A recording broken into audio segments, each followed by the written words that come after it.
तो हेलो दोस्तों, स्वागत है आपका हमारे यूट्यूब चैनल इट्स एक्सप्लेनेशन की बहुत ही कमाल की वीडियो में। तो दोस्तों, आपने प्लेन हाईजैक्स के बारे में काफ़ी ज़्यादा सुना होगा। जो हाईजैकर्स होते हैं प्लेन को हाईजैक करते हैं, उसके बाद फिर अपनी जो डिमांड होती है वो दुनिया के सामने रखते हैं, चाहे वो पैसे की डिमांड हो या किसी चीज़ और की।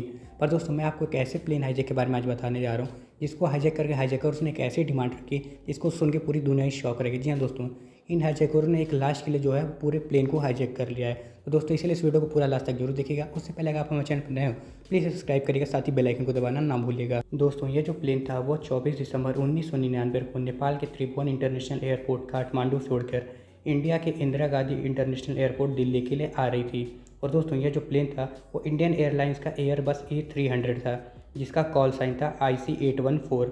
और दोस्तों, जब यह प्लेन भारत की सीमा में एंटर किया तभी प्लेन में सवार 5 आतंकवादियों ने इस प्लेन को हाईजैक कर लिया और इसे पाकिस्तान के लाहौर ले जाने को कहा।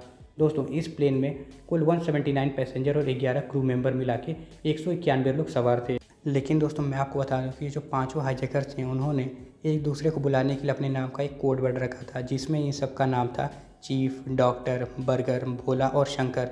लेकिन बाद में 6 जनवरी 2000 को केंद्रीय गृह मंत्रालय ने एक नोटिस जारी किया, इन पांचों आतंकवादियों का असली नाम बताया, जिसमें इन सब का नाम था, पहले का नाम था इब्राहिम अतहर, दूसरे का शहीद अख्तर शहीद, तीसरे का सनी अहमद काजी, चौथे का मिस्त्री जहूर इब्राहिम और पाँचवें का शकीर नाम था।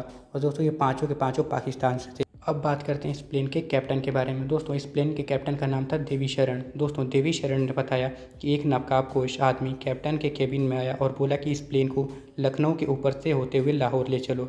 लेकिन दोस्तों, लाहौर एयरपोर्ट अथॉरिटी ने प्लेन को लैंड करने से मना कर दिया और फिर देवी शरण ने कहा कि प्लेन में जो है वो फ्यूल काफ़ी ज़्यादा कम है, प्लेन में फ्यूल भरना पड़ेगा।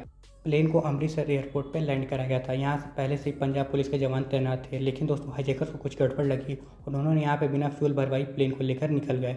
लेकिन दोस्तों, प्लेन में जो है वो फ्यूल काफ़ी कम था, तो कैप्टन देवी शरण ने एयरपोर्ट अथॉरिटी लाहौर को इमरजेंसी लैंडिंग के लिए कहा, लेकिन एयरपोर्ट अथॉरिटी ने प्लेन लैंड करने से मना कर दिया और रनवे की जो सारी लाइटें हैं उन्हें बंद कर दिया। फिर कैप्टन के पास जो है कोई विकल्प नहीं था, तो उन्होंने प्लेन को एक सड़क पर उतारने का फैसला किया।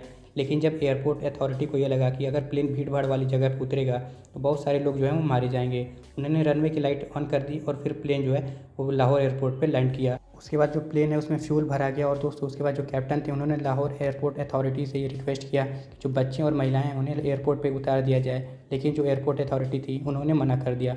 फिर उसके बाद जो प्लेन है वो लाहौर से रात 10:32 पे दुबई के लिए निकल गया। उसके बाद जो प्लेन है वो दुबई एयरपोर्ट पे पहुंचा फ्यूल भरवाने के लिए, लेकिन दुबई एयरपोर्ट अथॉरिटी ने फ्यूल भरने के बदले एक डिमांड रख दी। उन्होंने कहा कि पहले आप बच्चे और महिलाओं को छोड़ें, उसके बाद ही हम फ्यूल भरेंगे। तो दोस्तों, हाईजैकर्स के पास कोई ऑप्शन था नहीं, तो उन्होंने 27 महिलाओं और बच्चों को छोड़ा और उसके साथ एक 25 साल के इंडियन व्यक्ति जिसका नाम था रिपन कत्याल, उसको भी छोड़ दिया।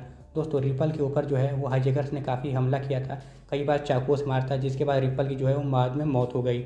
और दोस्तों, इस हाईजैक में केवल एक वही व्यक्ति था जिसकी मौत हुई थी। उसके बाद फ्यूल भरवाने के बाद जो प्लेन है वो अफगानिस्तान के कांधार के लिए उड़ा। तो दोस्तों, आप सोच सकते हैं कि जो प्लेन था पहले वह काठमांडू से दिल्ली जाने वाला था, लेकिन वहाँ ना जाकर वह काठमांडू से पहले पहुँचा अमृतसर, अमृतसर से लाहौर, लाहौर से दुबई, अब दुबई से सीधा पहुँचा कांधार यानी कि अफगानिस्तान में। और दोस्तों, कांधार में उस समय जो है वो तालिबान का राज था, लेकिन जो भारत है दोस्तों वो तालिबान को मान्यता नहीं देता था। तभी तालिबानी अधिकारियों को लगा कि एक अच्छा मौका है, अगर अंतर्राष्ट्रीय मान्यता प्राप्त करनी है तो ये इंडियन गवर्नमेंट और जो हाईजैकर्स हैं उनके बीच मध्यस्थता की जो है भूमिका निभाई जाए। हालांकि तालिबान तब संदेह के दायरे में आया जब उसके बंदूकधारी जवान पूरे प्लेन को घेर लिया। तालिबान का कहना था कि उसने ऐसा इसलिए किया ताकि जो हाईजैकर्स हैं वो किसी भी पैसेंजर को नुकसान ना पहुंचा सके। पर कुछ विश्लेषक का ये मानना था कि इंडियन फोर्स कोई ऑपरेशन ना करे, इसीलिए तालिबान ने पूरे प्लेन को घेर लिया था। उस वक्त जो है सेंट्रल में अटल बिहारी वाजपेयी की सरकार थी। आनन फानन में क्राइसिस मैनेजमेंट ग्रुप यानी कि CMG बनाया गया, जिसको कांधार भेजा गया नेगोशिएशन करने के लिए। उस टीम में इस समय के सुरक्षा सलाहकार अजीत डोभाल भी शामिल थे। उसके बाद हाईजैकर्स ने सबसे पहले अपनी यह शर्त रखी कि उसे सज्जाद अफगानी का 100 चाहिए। आइए दोस्तों, सबसे पहले ये जानते हैं कि सज्जाद अफगानी कौन था। दोस्तों, मार्च 1994 में हरकत उल अंसार के मसूद अजहर और जम्मू कश्मीर यूनिट के प्रमुख सज्जाद अफगानी को श्रीनगर से गिरफ्तार किया गया था। हरकत उल अंसार का मुख्य कमांडर सज्जाद अफगानी ही था और उसे जम्मू की हाई सिक्योरिटी वाली कोर्ट यानी कि भलवाल जेल में रखा गया था। फिर 15 जुलाई 1999 को उसने जेल से भागने की कोशिश की और इसी में वो मारा गया। इसके बाद उसके शव को दफना दिया गया था, लेकिन जो हाईजैकर्स थे वो उसकी शव की इसलिए डिमांड कर रहे थे ताकि वो इसे ले जाके अच्छे से अपनी जगह दफनाए। वो इसे अपना भगवान मानते थे यानी कि गुरु मानते थे।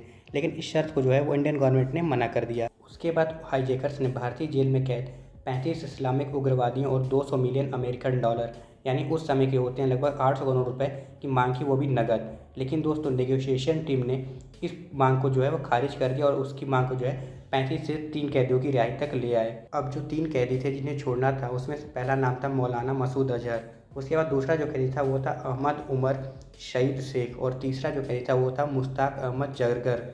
इसके बाद दोस्तों उस समय के जो तत्कालीन विदेश मंत्री थे यानी कि जसवंत सिंह, वह 30 दिसंबर की शाम तीनों आतंकवादियों को लेकर कंधार पहुंचे और फाइनली हाईजैकर्स ने उन तीनों आतंकवादियों के बदले 7 दिन बाद पैसेंजर्स को छोड़ दिया और जो कि 31 दिसंबर 1999 को एक विशेष विमान से दिल्ली आ पहुंचे। अब आइए जानते हैं कि छूटने के बाद वो तीनों आतंकवादियों ने क्या किया। तो दोस्तों जो पहला आतंकवादी था मौलाना मसूद अजहर, उसने 2000 में जैश ए मोहम्मद नाम के एक संगठन का गठन किया। उसके बाद उसने सन 2001 में भारतीय पार्लियामेंट में हमला, 2008 में मुंबई हमला और 2019 में पुलवामा में हमले कराए जिसमें लगभग 40 सुरक्षाकर्मी मारे गए। उसके बाद जो दूसरा आतंकवादी था जिसका नाम था अहमद उमर शहीद शेख, उसको साल 2002 में अमेरिकी पत्रकार डेनियल पल की हत्या के मामले में पाकिस्तानी अधिकारियों ने गिरफ्तार कर लिया था और साल 2024 में उसे फाइनली छोड़ भी दिया गया। और जो तीसरा आतंकवादी था जिसका नाम था मुश्ताक अहमद जरगर, वो रिहाई के बाद सीधा पहुंचा पीओके यानी कि पाक ऑक्युपाइड कश्मीर। वहाँ अभी भी वो आतंकवादियों को ट्रेनिंग देता है और उसने कई सारे हमले जम्मू में करा चुके हैं। इसीलिए दोस्तों इस प्लेन हाईजैक को अब तक का इंडिया का सबसे बड़ा प्लेन हाईजैक माना जाता है। तो दोस्तों ये वीडियो आपको कैसा लगा हमें कमेंट करके जरूर बताएगा। अगर आपको वीडियो अच्छा लगा तो प्लीज़ हमारे चैनल को सब्सक्राइब और फॉलो करना ना भूलेगा। मैं आपसे मिलता हूँ इसके नेक्स्ट वीडियो में, तब तक के लिए thank you so much for watching.